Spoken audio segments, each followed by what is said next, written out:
ഇന്നില്ലേ നമുക്ക് ഏറ്റവും കുറച്ച് ഇൻഗ്രീഡിയൻസ് മാത്രം ഉപയോഗിച്ചുകൊണ്ടുള്ള ഒരു ചിക്കൻ കറി ഉണ്ടാക്കി നോക്കാം കേട്ടോ. 1 കിലോ ചിക്കനാണ് ഇതിലേക്ക് വേണ്ടത്.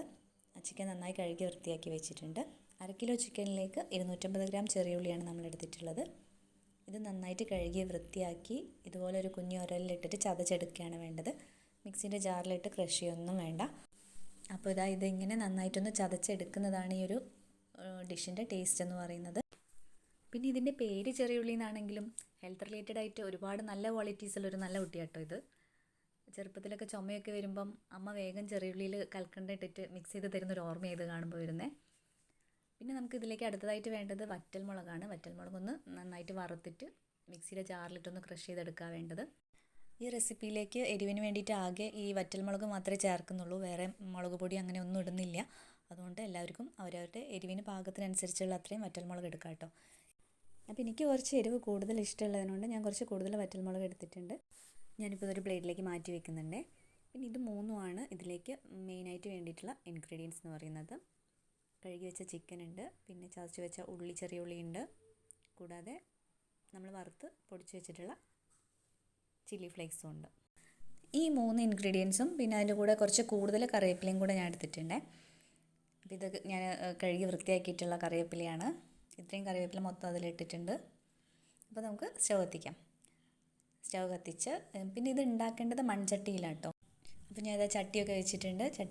ചട്ടി നന്നായിട്ട് ചൂടായപ്പോൾ അതിലേക്ക് കുറച്ച് വെളിച്ചെണ്ണ ഒഴിച്ചിട്ടുണ്ട്. പിന്നെ ഈ ചെറിയുള്ളി അതിലേക്ക് ഇട്ടിട്ട് നന്നായിട്ടൊന്ന് വാട്ടിയെടുക്കുന്നുണ്ട്. ചെറിയുള്ളി നന്നായിട്ടൊന്ന് വാടണം. അതിൻ്റെ കളറൊക്കെ മാറി ആ പച്ചമണമൊക്കെ ഒന്ന് മാറി നല്ലൊരു സ്മെല്ലാവുന്നവരെ ഒന്ന് നന്നായിട്ടൊന്ന് വാട്ടിയെടുക്കുന്നുണ്ട്. ഇനി ചട്ടി ചൂടാവാൻ തന്നെ കുറച്ചധികം സമയം എടുക്കും. അതുകൊണ്ട് ചട്ടിയും വെളിച്ചെണ്ണയും നന്നായിട്ട് ചൂടായതിന് ശേഷം മാത്രമേ നമ്മൾ ചെറിയുള്ളി ഇടുന്നുള്ളൂ.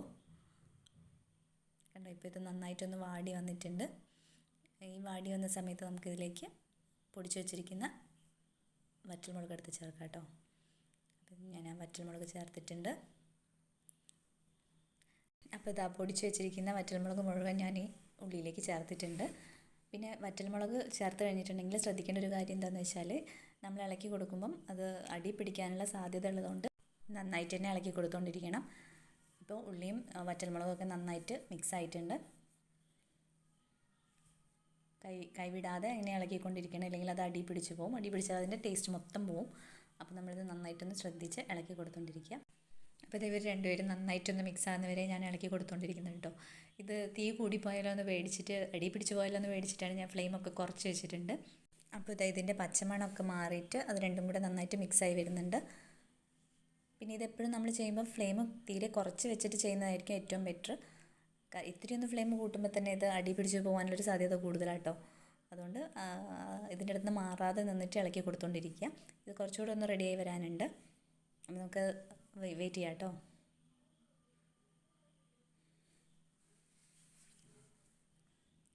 ഓക്കെ, ഇപ്പോൾ ഇത് റെഡിയായി വന്നിട്ടുണ്ട്. കണ്ടില്ലേ, ചെറിയ ഉള്ളിയൊക്കെ നന്നായിട്ട് ക്വാണ്ടിറ്റി കുറഞ്ഞ പോലെ ആയിട്ടുണ്ട്. വാടി വന്നപ്പോൾ നല്ലൊരു കളറും നല്ലൊരു സ്മെല്ലൊക്കെ ആയി വന്നിട്ടുണ്ട്. ഇനി നമുക്കിതിലേക്ക് ചേർക്കേണ്ടത് കറിവേപ്പിലയാണ്. അപ്പോൾ ഞാൻ നേരത്തെ കഴുകി വൃത്തിയാക്കി വെച്ചിട്ടുള്ള കറിവേപ്പില ഞാൻ ഇതിലേക്ക് ഇടുന്നുണ്ട്.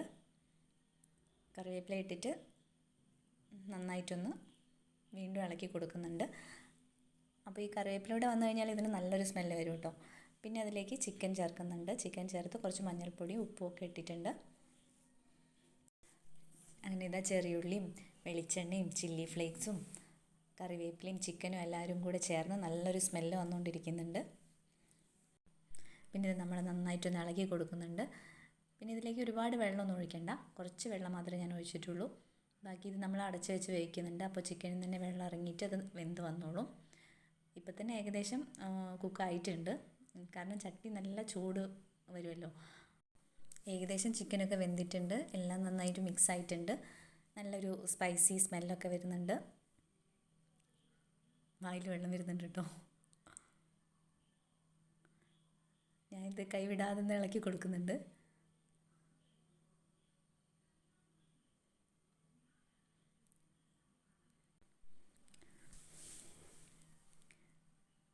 കണ്ടില്ലേ, ഇപ്പോൾ അതിൽ ചിക്കനിന് വെള്ളമൊക്കെ ഇറങ്ങിയിട്ട് നല്ലൊരു കളറും ഒക്കെ ആയിട്ട് നിൽക്കുകയാണ്.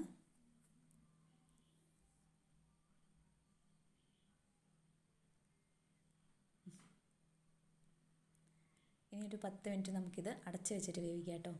ഞാനൊരു മൂടി എടുത്തിട്ട് ഇത് അടച്ച് വെച്ചിട്ടുണ്ട്. ഒരു 10 മിനിറ്റ് തീയൊക്കെ കുറച്ചിട്ട് ലോ ഫ്ലെയിമിൽ നമുക്ക് വേവിക്കാം. അപ്പോൾ ഇത് വെള്ളമൊക്കെ വറ്റി നല്ല സെറ്റായി വന്നിട്ടുണ്ട്. നല്ലൊരു കളറും നല്ല സ്മെല്ലും ഉണ്ട്. അപ്പോൾ ചിക്കൻ കറി ഏകദേശം ഇവിടെ റെഡിയായി വന്നിട്ടുണ്ട്. പിന്നെ അവസാനമായിട്ട് ഇതിലേക്ക് കുറച്ച് പച്ച വെളിച്ചെണ്ണ ഒഴിച്ചു കൊടുക്കുന്നുണ്ട്. പിന്നെ ഇത് കഴിച്ച് നോക്കിയിട്ടൊരു റിവ്യൂ വൈസ് പറയുകയാണെങ്കിൽ, നമ്മളിതെല്ലാം വാട്ടിയെടുത്തിട്ട് ചിക്കൻ ഇടുന്ന സമയത്ത് അതിലേക്ക് കുറച്ച് ഇഞ്ചി വെളുത്തുള്ളി കൂടെ ചതച്ചതോടെ ചേർക്കുകയാണെങ്കിൽ കുറച്ചുകൂടെ ബെറ്റർ ആയിരിക്കും എന്ന് എനിക്ക് തോന്നുന്നുണ്ട്. അപ്പോൾ ഇതാണ് ഇന്നത്തെ എൻ്റെ ചിക്കൻ റെസിപ്പി. എല്ലാവരും ട്രൈ ചെയ്ത് നോക്കുക, ടേസ്റ്റ് ചെയ്യുക. എല്ലാവരും ഒപ്പീനിയൻ കമൻറ്റ് ബോക്സിൽ അറിയിക്കണം. എൻ്റെ ചാനൽ സബ്സ്ക്രൈബ് ചെയ്യണം, ഷെയർ ചെയ്യണം, ലൈക്ക് ചെയ്യണം. അപ്പോൾ എല്ലാവർക്കും ബൈ.